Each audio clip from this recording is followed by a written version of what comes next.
harga game mereka sekarang murah. Kenapa kan? Terakam pula.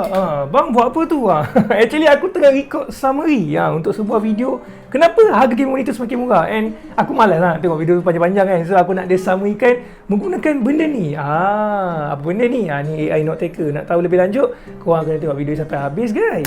Memperkenalkan iaitu Umevo AI Note Taker. Sebuah AI Note Taker yang korang boleh guna untuk memudahkan kerja harian korang. For example, korang ada meeting ke ataupun korang tengok podcast yang sangat panjang and korang malas lah nak dengar panjang-panjang, korang nak summary point yang penting, mungkin korang punya resume ataupun sebagainya, maka benda ni boleh bantu korang guys. Abang nampak benda ni macam nipis abang, senang ke nak bawa benda ni pergi mana-mana kalau nak record apa-apa? Nampak ni guys, dia siap provide sekali free benda ni. Wallet ni kita boleh masukkan dekat dalam Note ni dan kita boleh melekatkan attach dekat phone kita secara directly seperti kau tengok.